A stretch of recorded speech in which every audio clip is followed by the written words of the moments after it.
Today we are reading chapter 13 of The Wizard of Oz, The Rescue. The Cowardly Lion was much pleased to hear that the Wicked Witch had been melted by a bucket of water, and Dorothy at once unlocked the gate of his prison and set him free. They went in together to the castle, where Dorothy's first act was to call all the Winkies together and tell them that they were no longer slaves. There was great rejoicing among the yellow Winkies, for they had been made to work hard during many years for the Wicked Witch, who had always treated them with great cruelty. They kept this day as a holiday then and ever after, and spent the time in feasting and dancing. "If our friends the Scarecrow and the Tin Woodsman were only with us," said the Lion, "I should be quite happy." "Don't you suppose we could rescue them?" asked the girl anxiously. "We can try," answered the Lion. So they called the yellow Winkies and asked them if they would help to rescue their friends, and the Winkies said that they would be delighted to do all in their power for Dorothy, who had set them free from bondage. So she chose a number of the Winkies who looked as if they knew the most, and they all started away. They traveled that day and part of the next, until they came to the rocky plain where the Tin Woodman lay, all battered and bent. His axe was near him, but the blade was rusted and the handle broken off short.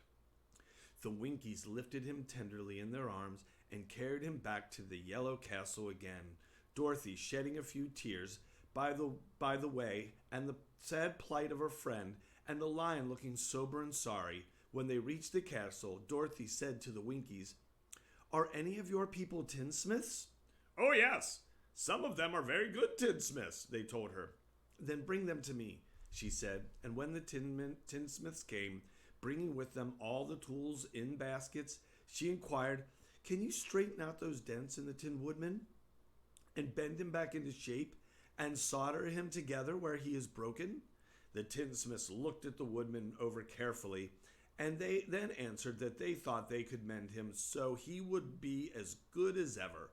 So they set to work in one of the big yellow rooms of the castle and worked for 3 days and 4 nights, hammering and twisting and bending and soldering and polishing and pounding at the legs and the body and the head of the Tin Woodsman, until at last he was straightened out into his old form, and his joints worked as well as ever.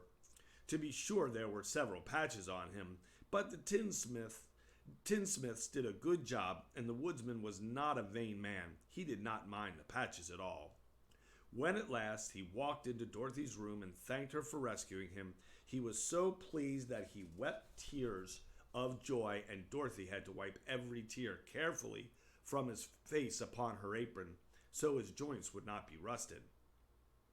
At the same time, her own tears fell thick and fast at the joy of meeting her old friend again, and these tears did not need to be wiped away. As for the Lion, he wiped his eyes so often with the tip of his tail that it became quite wet, and he was obliged to go out into the courtyard and hold it in the sun till it dried. "If we only had the Scarecrow with us again," said the Tin Woodsman when Dorothy had finished telling him everything that had happened, "I should be quite happy." We must try to find him," said the girl. So she called the Winkies to her, and they walked all that day and part of the next until they came to the tall tree in the branches of which the winged monkeys had tossed the Scarecrow's clothes. It was a very tall tree, and the trunk so smooth that no one could climb it. But the Woodsman said at once, "I'll chop it down, and then we can get the Scarecrow's clothes." Now, while the tinsmiths had been at work mending the woodman himself, another of the Winkies, who was a goldsmith, had made an axe handle of solid gold and fitted it to the woodman's axe instead of the old broken handle. Others polished the blade until all the rust was removed and it glistened like burnished silver. As soon as he had spoken, the Tin Woodsman began to chop, and in a short time the tree fell over with a crash, when the Scarecrow's clothes fell out of the branches and rolled off on the ground. Dorothy picked them up and had the Winkies carry them back to the castle, where they were stuffed with nice clean straw, and behold, he was the Scarecrow. as good as ever, thanking them over and over again for saving him. Now that we are reunited, Dorothy and her friends spent a few happy days at the Yellow Castle, where they found everything they needed to make them comfortable. But one day, the girl thought of Aunt Em and said, "We must go back to Oz and claim his promise." "Yes," said the woodman. "At last I shall get my heart." "And I shall get my brains," added the Scarecrow joyfully. "And I shall get my courage," said the Lion thoughtfully.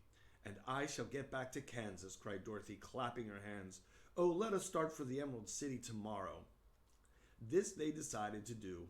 The next day they called the Winkies together and bade them goodbye. The Winkies were sorry to have them go, as they had grown so fond of the Tin Woodman that they begged him to stay and rule over them and the yellow land of the West. Finding they were determined to go, the Winkies gave Toto and the Lion each a golden collar, and to Dorothy they presented a beautiful bracelet studded with diamonds, and to the Scarecrow they gave a gold-headed walking stick to keep him from stumbling, and to the Tin Woodman they offered a silver oil can inlaid with gold and set with precious jewels. Every one of the travelers made the Winkies a pretty speech in return, and all shook hands with them until their arms ached. Dorothy went to the witch's cupboard to fill her basket with food for the journey, and there she saw the golden cap. She tried it on her head and found that it fitted her exactly. She didn't know anything about the charm of the golden cap, but she saw that it was pretty, so she made up her mind to wear it and carry her sunbonnet in the basket. Then, being prepared for the journey, they all started for the Emerald City, and the Winkies gave them 3 cheers and many good wishes to carry with them. All right, that was chapter 13 of The Wizard of Oz.